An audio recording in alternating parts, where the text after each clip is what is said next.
Hello friends, this is Deepika. Welcome to my channel.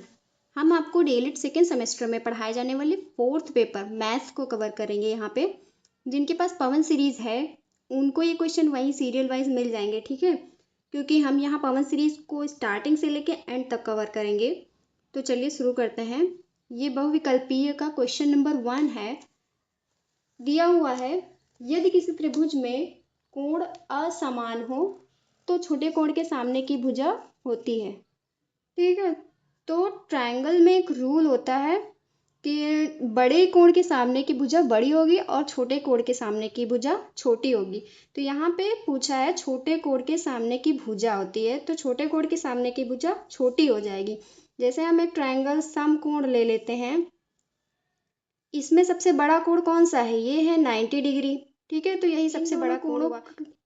इन दोनों कोणों का योग कितना होगा? 90 डिग्री होगा। तो सबसे बड़ा कोण यही होगा 90 डिग्री, ठीक है। तो सबसे बड़े कोण के सामने की भुजा सबसे बड़ी और ये छोटे कोण है, तो छोटे कोण के सामने की भुजा छोटी होगी, ठीक है। समझ में आ गया?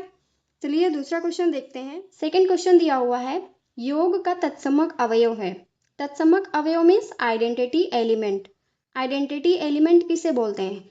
कि ऐसा एलिमेंट जो मेन एलिमेंट में ऐड होने पर कोई परिवर्तन नहीं करता है, मीन्स कोई चेंजेस नहीं करता है, उसकी आइडेंटिटी जैसी है वैसी ही रहती है, ठीक है। तो ऐसा एलिमेंट कौन सा हो सकता है? जीरो हो सकता है, क्योंकि हम जीरो को किसी भी एलिमेंट में जब ऐड करेंगे तो हमें मेन एलिमेंट ही प्राप्त होगा, ठीक है। जैसे मान लीजिए हमारे पास एक एलिमेंट है एक्स, ठीक है। इसमें हम प्लस जीरो करेंगे तो हमारे पास एक्स ही शेष आएगा, है ना, मेन एलिमेंट ही आएगा। तो ये क्या हो जाएगा? योग का तत्समक अवयव हो जाएगा, मीन्स आइडेंटिटी एलिमेंट हो जाएगा, ठीक है। तो ऑप्शन नंबर सी सही हो जाएगा, ठीक है, क्योंकि जीरो यहाँ पे क्या है? तत्समक अवयव, आइडेंटिटी एलिमेंट दिया हुआ है, ठीक है। सीरीज में ये क्वेश्चन 4th नंबर पे मिल जाएगा, ठीक है। हमने ये पहले लिख लिया है। तो थर्ड क्वेश्चन देखते हैं। किसी पूर्णांक का योगात्मक प्रतिलोम ज्ञात करने के लिए उसमें गुणा किया जाता है। तो सबसे पहले योगात्मक प्रतिलोम किसे कहते हैं? अगर हमारे पास कोई पॉजिटिव नंबर दिया हुआ है तो उसका निगेटिव नंबर क्या होगा? योगात्मक प्रतिलोम होगा। अगर निगेटिव नंबर दिया हुआ है तो उसका पॉजिटिव नंबर क्या होगा? योगात्मक प्रतिलोम होगा।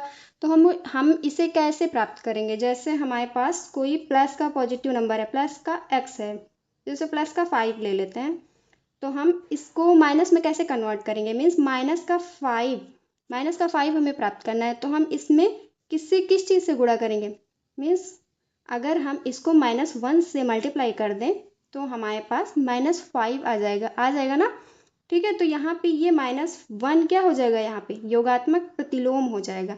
अगर हम वहीं पे -5 ले लेते हैं और हमें प्लस का 5 मिलना होता है तो हम क्या करेंगे? -1 से जब मल्टीप्लाई करेंगे तो हमारे पास प्लस का 5 आ जाएगा, ठीक है। तो -1 यहाँ पे क्या हो जाएगा?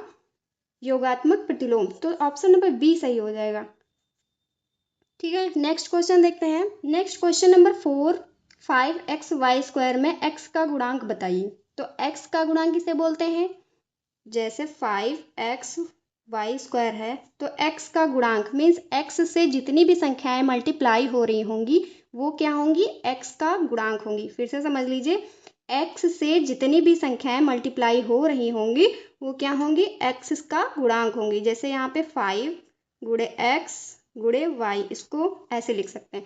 तो x से 5 में मल्टीप्लाई हो रहा है ना, y भी मल्टीप्लाई हो रहा है, तो x का गुणांक क्या हो जाएगा? 5y²। ऑप्शन नंबर बी सही हो जाएगा, ठीक है। नेक्स्ट क्वेश्चन देखते हैं।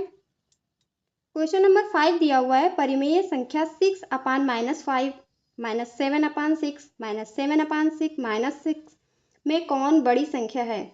ठीक है। सबसे पहले हम इसको देखने के लिए ये जो फ्रैक्शंस दिए हुए हैं इनको क्या करते हैं? सिंप्लीफाई कर लेते हैं। तो ये क्या हो जाएगा? -6/5 हो जाएगा और ये -7/6, ये माइनस माइनस कैंसिल हो जाएगा तो क्या हो जाएगा यहाँ पे? 7/6।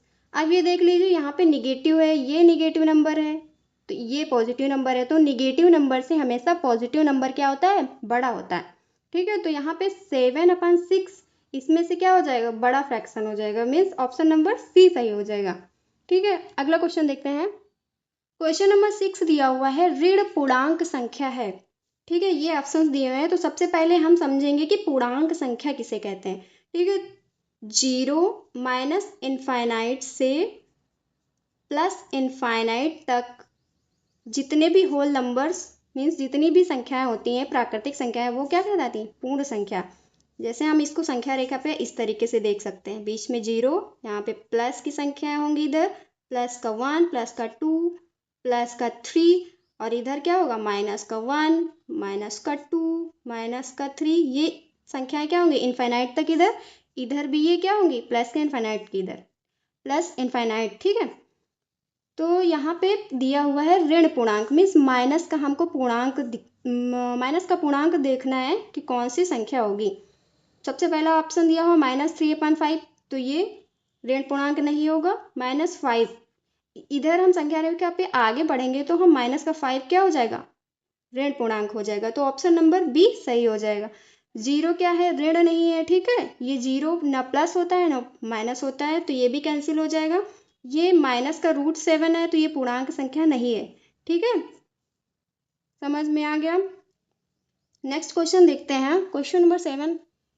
क्वेश्चन नंबर 7 देखते हैं, 9, 12, 18 का लघुत्तम समापवर्तक है।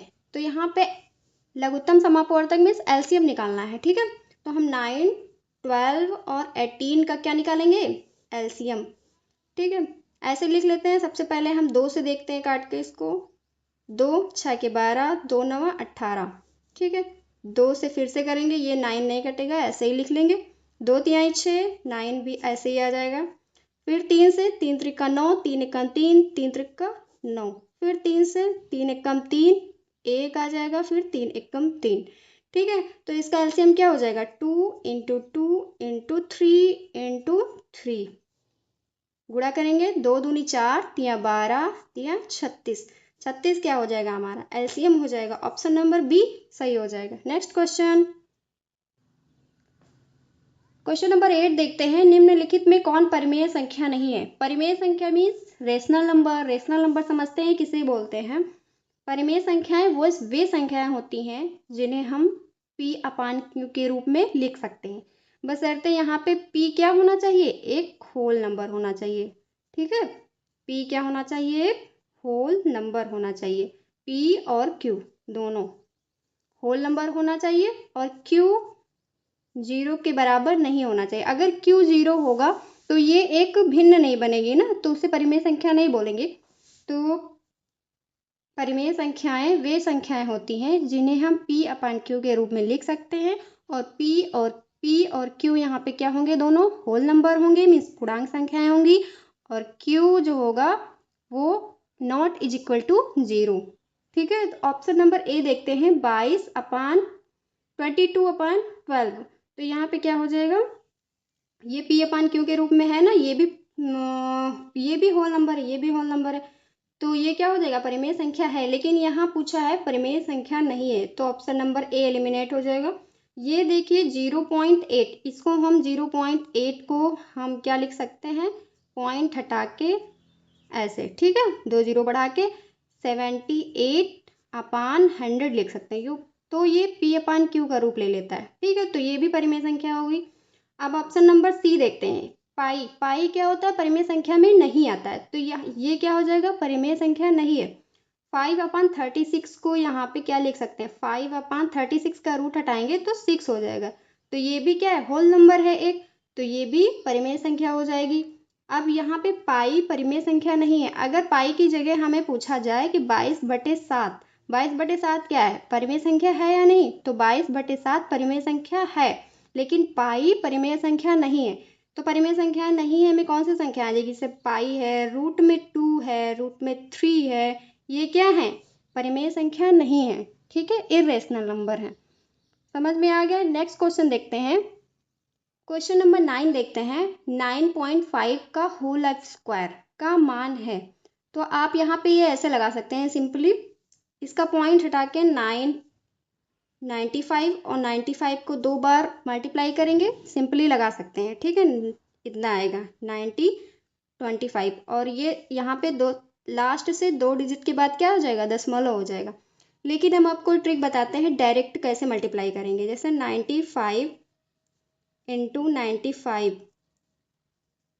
95, ठीक है। यहाँ पे ये हो जाएगा। अब हम ट्रिक से कैसे सॉल्व करेंगे, जिस नंबर के लास्ट में 5 डिजिट है तो उसको हम ट्रिक से कैसे करते हैं, 5 × 5, 5 और 5 का मल्टीप्लाई क्या हो जाएगा, 25। तो 25 यहाँ लिख लेते हैं।